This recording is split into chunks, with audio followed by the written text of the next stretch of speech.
إن الحمد لله نحمده ونستغفره ونستعينه ونستهديه ونؤمن به ونتوكل عليه ونعوذ بالله من شرور أنفسنا ومن سيئات أعمالنا من يهده الله فهو المهتد ومن يضلل فلن تجد له وليا مرشدا ونشهد أن لا إله إلا الله وحده لا شريك له نشهد أن محمدا عبده ورسوله وصفيه من خلقه وخليله اللهم صل وسلم وبارك على سيدنا وحبيبنا وقدوتنا محمد صلى الله عليه وسلم وعلى آله وصحبه ومن والاه.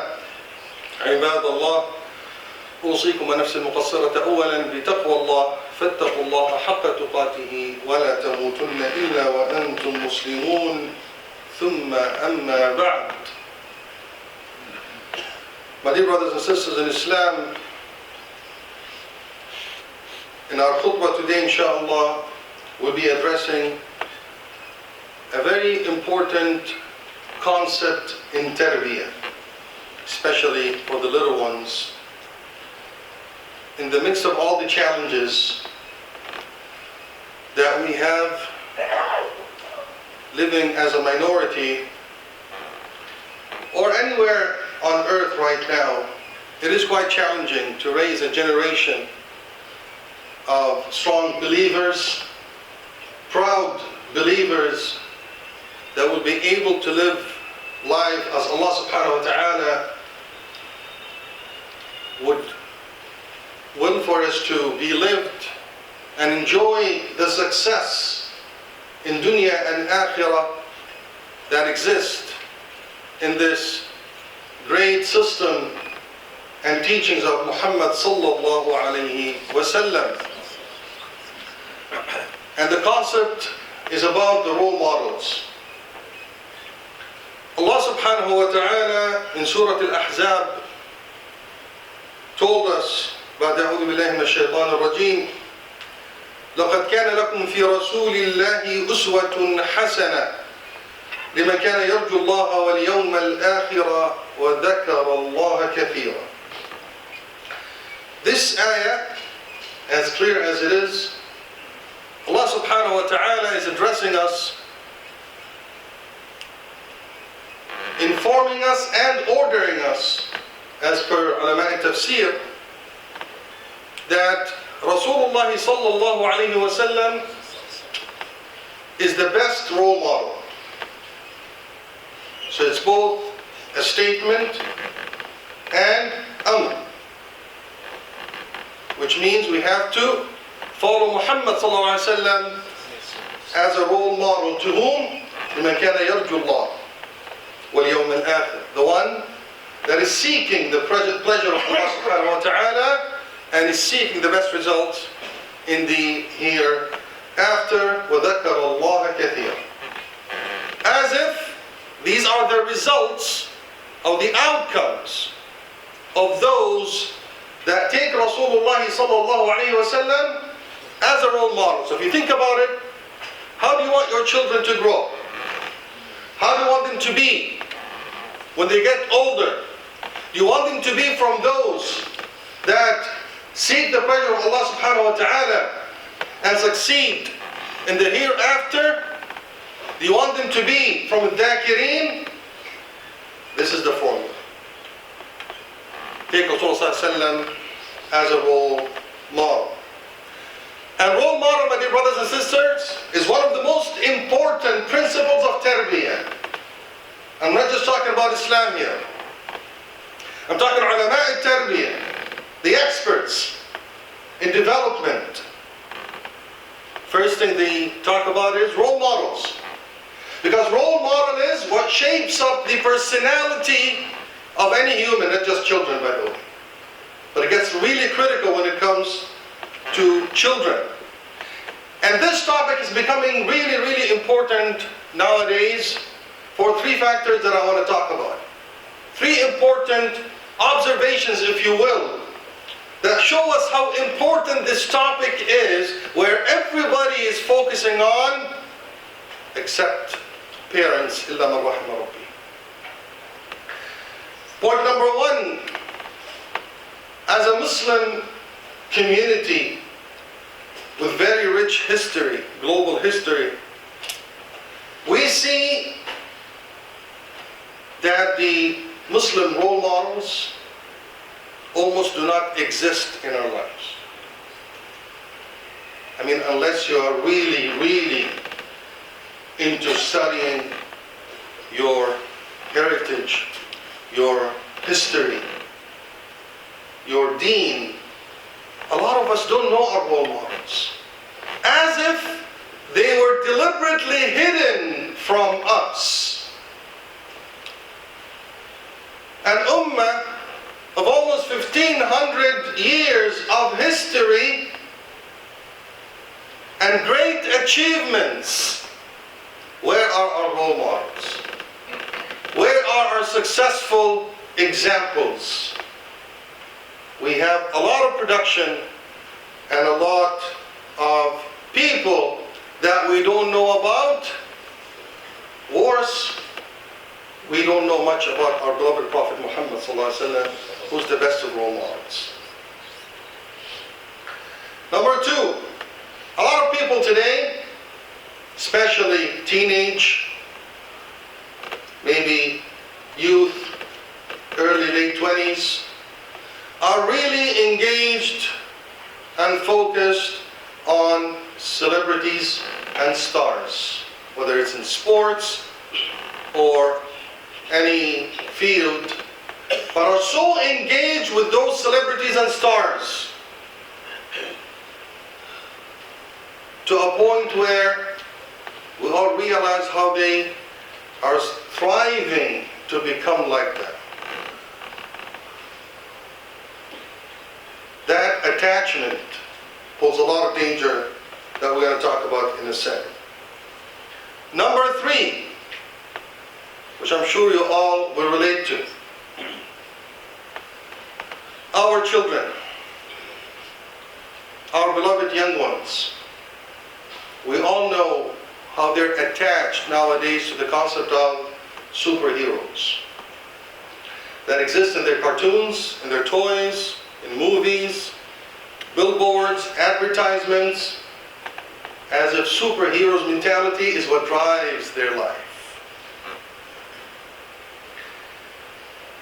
The superhero mentality is becoming an integral part of our children's life.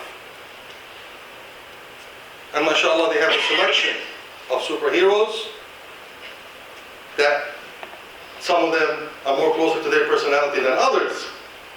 Not just one where, there's no one size fit all, but there are a selection of celebrities that gets our children so engaged and attached to this concept of a superhero. Where this superhero, as you've all known, I don't need to mention examples, it's becoming really dangerous on our children. Why? First of all, if you scan those movies or cartoons or ideas surrounding the superheroes, you would realize that a lot of the superheroes, they send mixed signals to our children. Superheroes mean they help people. It's a good thing.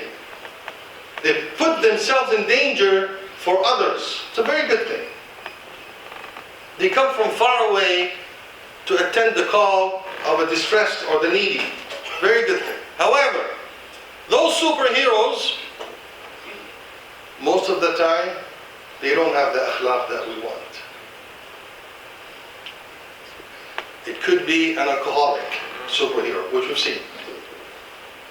It could be a fajr with absolutely no manners, but superhero. Some superheroes are thieves. Some superheroes do and behave in a way that's completely rejected by our Islamic manners. And the latest superhero, where did we get to? Is Satan himself. Shaitan. Hellboy. Who decides to become a good creature and I see the young ones are smiling at me, relating to what I'm saying here. That's good. Shaitan himself is becoming a superhero now. Wanting to help others, save others, explicitly as a shaitan. It exists. I don't know if you know about it or not. Superheroes. Our children get attached to them. Our children love them, imitate them. They want to be like them.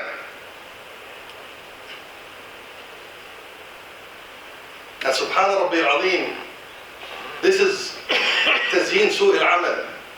So you bring something in its core that's really bad, but you beautify it so it's adapted and accepted and followed by the young ones. Another danger in this idea is all those superheroes, they possess unhuman abilities. So the negative impact on our children is they cannot imitate them. If they cannot imitate flying, or destroying or carrying heavy stuff, what would they imitate? The easy stuff in akhlaq. The image, the walk, the talk. They imitate that. So that's, my dear brothers and sisters, the effect of superheroes, whether it's celebrities on the youth or the young ones. This is why in Islam there's wujub in the iqtida' bi Rasulillah sallallahu alaihi wasallam or the Sahaba. There's an order for us to know our superheroes, because the concept, as we said, very important concept in tarbiyah and shaping one's personality. This is why Islam is full of it. And then a lot of people question, why do I need to know about this? Or why do I need to know about the Sahaba? Or why do I need to know about people lived hundreds years ago? Because this is what will shape up your personality and make you great and successful. We need to know scientifically, and al-iqtidaa min al-fitra. It's in our instinct to look for someone to imitate and follow. And think about yourself as an adult. If you're just about to try to do something new, first time in your life, you bought a piece of furniture and want to put it together. You'll do something new. The first thing that will come to your mind is what? Let me ask someone that's done it before. Fitra. Because you want to know how it's done and who did it well, so you want to imitate and follow. This is iqtida'. It's in your fitra, built in. We always look for someone to follow, thinking that this person did it right, so let's follow what they're doing. And then some people will come and tell you, you have to be free, don't follow anybody. And it's completely against fitra. It's following the footsteps of what we see as a successful model is built in our instinct and our fitra. It's imperative for us to follow Muhammad ﷺ and his Sahaba, because there's a very dangerous concept in following. So when we follow for the sake of coming up with the best results, attachments start building between the follower and the follower. And as we say in Arabic, إن المحب لمن يحب لتابع وإذا رأى أثرا لمن يهوى اقتفى. If you love someone, you would want to imitate them. You would want to follow them. You would want to copy them. You want to do exactly what they've done, because, so on one part, because there's a maslaha bil-iqtida', by following the successful, there's a maslaha, there's an interest, there's a benefit. And then there's love, which is even more dangerous, because it becomes blind following. Blind following without thinking. So if the role model that I'm following and I believed in is doing something bad, all of a sudden the bad action is not bad anymore. Because it's done by good people. It's done by a successful person. It's done by a person who's helping others. Mix of good and bad. And this is the confusion. This is a confusion that puts our kids in a situation where they cannot distinguish between the good and bad anymore. Al-Hub, my dear brothers and sisters, love is a very dangerous motivator. And remember قول رسول الله صلى الله عليه وسلم when he told us ثلاث من كن فيه وجد بهن حلاوة الإيمان. Three things. If you have, you will taste the beauty of Iman. And when we say you will taste the beauty of Iman, is you will reach a high level of Iman when you feel it in your heart.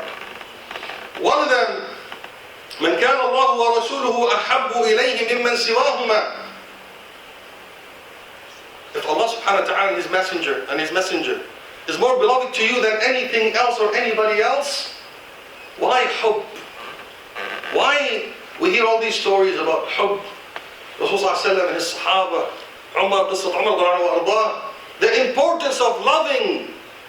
لا يؤمن أحدكم حتى أكون أحب إليه يعني Allah, as he said, if I'm not more beloved to you than anything else, you'll not attain Iman. Why hub? Because hub is the trigger of iqtida.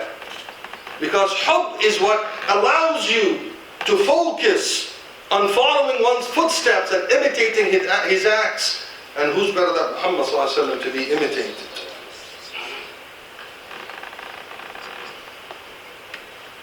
And that's where Allah subhanahu wa ta'ala also says, وَمَنْ يُطِعِ اللَّهَ وَرَسُولَهُ فَأُولَٰئِكَ مَعَ الَّذِينَ أَنْعَمَ اللَّهُ عَلَيْهِمْ مِنَ النَّبِيِّينَ وَالصِّدِّيقِينَ وَالشُّهَدَاءِ وَالصَّالِحِينَ وَحَسُنَ أُولَٰئِكَ رَفِيقًا.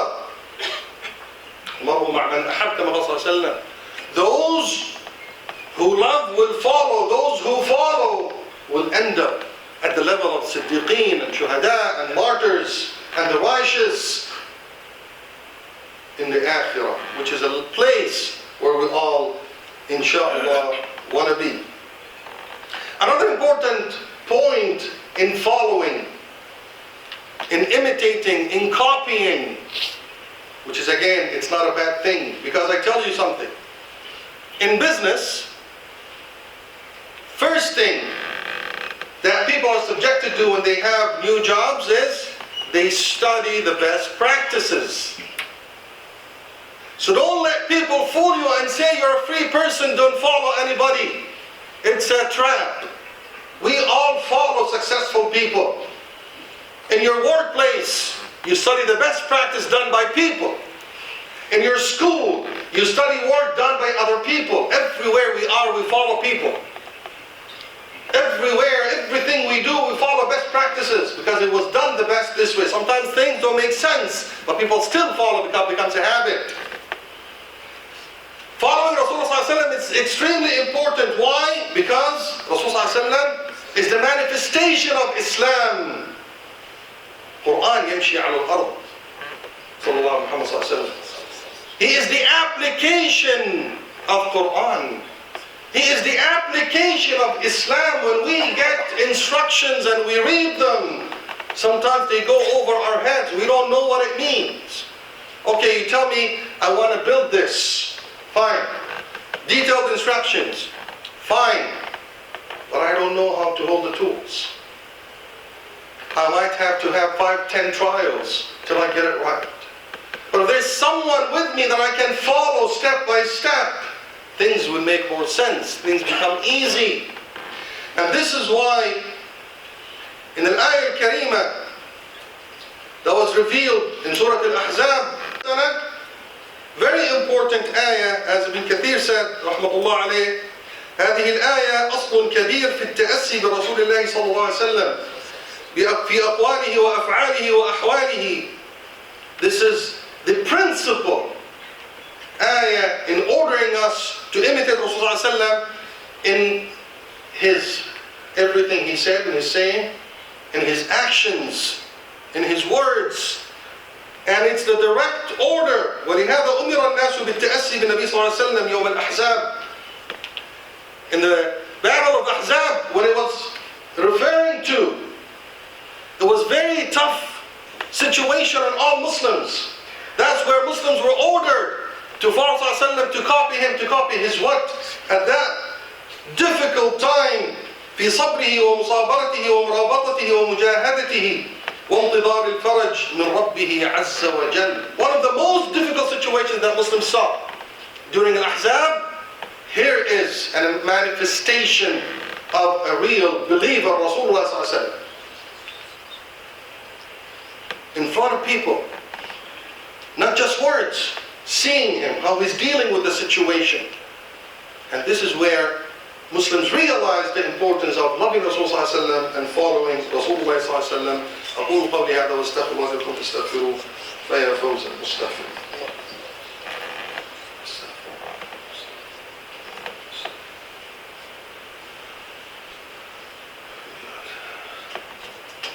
بسم الله والحمد لله والصلاة والسلام على رسول الله. Inshallah, with these problems being clear to all of us, the danger in those movies and cartoons and superheroes are being clear to all of us, what will be the solution? And I remember having this conversation over the past probably 20 years. What do we do? What's the alternative? The children cartoons are everywhere, easy access, free. Give me alternative. No alternative. Which I feel as a parent myself, I feel it's not easy. Sit down and reading of a book is not easy. When you have high definition graphics and productions that are really, really attractive, and you come and read out of the text for the children, it's difficult. However, we want to start with the easy part. The first qudwa, role model for our little ones, are the parents. So you need to make sure that you're playing your role properly, showing the best behavior. I mean, we're not perfect. We all have the good and the bad in us. We try our best to do good and be good, but make sure in front of your kids, you put on your best behavior and your best manners. And I'm not saying to be a munafiq. Don't complicate life. We're human beings, we're weak. Allah subhanahu wa ta'ala knows, وَخُلْقَ الْإِنسَانُ ضَعِيفًا. Don't say, I'm not going to do it because I don't do it outside, why should I pretend? You're not pretending. You're showing them and showing yourself how things should be. Put on your best behavior in front of your children. Fathers and mothers, try your best to show them the best of what you've learned from Rasulullah ﷺ. Live it in front of them. This is the best and most critical in the first 6 years of their lives. It's you that's the qudwa that will put them on the right path. Don't waste that opportunity. 2, engage your children in activities that has good people. Wallahi, I've seen many problems coming from engaging children in activities with people that actually influence them to very severe degrees. Change their akhlaq, even change their deen. Make sure you engage them in activities with good people. Look for good people. Engage them with activities at the masajid. There are some activities outside the masajid also that are good, but make sure that they're exposed to the right behaviors and the right akhlaq and the right manners. For example, if you're going to put them, let's say, in a scientific course, engineering course as children to learn about engineering, make sure that the people have good manners. Because if someone gives your child a piece of information that they love, they will get attached to the person. And this is the danger of schools. They get attached to the person. Be very aware of that. Protect your children from being exposed to bad examples, like superheroes. Because they give them one good thing and 10 bads. And that's where they get confused, as we said. Most importantly, finally, your children and you, all of us, we need to know the heroes in our history. Starting with Rasulullah sallallahu alayhi wa sallam. Understanding his character. Understanding his heroism. Understanding his sacrifice. Sahaba al-kiram. And it doesn't stop at their time. Because Rasulullah said, الخير في أمتي إلى يوم الدين. So there's khayr in this ummah that will never stop, but unfortunately, as if it's being hidden from us. That part that gives us the izzah and the karama and the belief that this ummah is alive. And it will always produce. We have scientists, we have heroes, we have philanthropists, we have everything you could think of that exists amongst us up to this day. We need to know those people because our children need to know, yes, you can be Muslim and you can be successful, innovative, creative, and you can do a lot. By not having those role models in our life, our children will think Islam is inapplicable. It's just words, it's just history, hundreds of years ago, and it doesn't fit our time. Take them to places where they can see the greatness of our ummah. And the greatness, unfortunately, a lot of countries, they misrepresent Islam, and a lot of people, they do. And our children only see the misrepresentation. There are now a lot of, like for example, the Great 100 production, Jazakallah Khair Jihad Tarbani, for this great production is available in many languages online on YouTube. The Great 100. It talks about 100 great personalities in our history, even our close history, not just the old one. It's important in the tarbiyah of our children. They need to know these people. They need to know the heroes, the great people, the scientists, all the great stories out there. Because that what will make it real for them, that will make it believe that Islam is real. And yes, it can be great and productive, and they can be successful in dunya wal akhirah. And as Allah subhanahu wa ta'ala said, أولئك الذين هدى الله فبهداه مقتده قل لا أسألكم عليه أجرا إن هو إلا ذكرى للعالمين. As Allah subhanahu wa ta'ala said, make sure you follow those people, and to follow them you need to know them, look for them, and teach yourself and your children. Ask Allah subhanahu wa ta'ala to help us learn His deen and help us apply it in the best way possible. We ask Allah subhanahu wa ta'ala to enlighten our hearts and enlighten our minds with the greatness of Islam. We ask Allah subhanahu wa ta'ala to shower us with His mercy, protect us and protect our children and protect our deen. We ask Allah subhanahu wa ta'ala to alleviate the suffering of our brothers and sisters across the globe, our brother in Kashmir, our brothers and sisters in all over the world where they're suffering, in China, in Rohingya, in Palestine, in Misr, in Iraq, subhanallah, in Yemen. It's non-stop, but inshallah Allah subhanahu wa ta'ala huwa al-qadir to alleviate their suffering and bless them and bless us all. اللهم اغفر لنا وارحمنا وتب علينا يا رب العالمين. اللهم اشف مرضانا وفك قيد أسرانا إنك على كل شيء قدير. اللهم اغفر لنا إنك أنت وتب علينا يا ربنا إنك أنت التواب الرحيم. إن الله وملائكته يصلون على النبي يا أيها الذين آمنوا صلوا عليه وسلموا تسليما. اللهم صل وسلم وبارك سيدنا محمد وعلى آله وصحبه وسلم إنك على كل شيء قدير. وأنت يا أخي أقم الصلاة.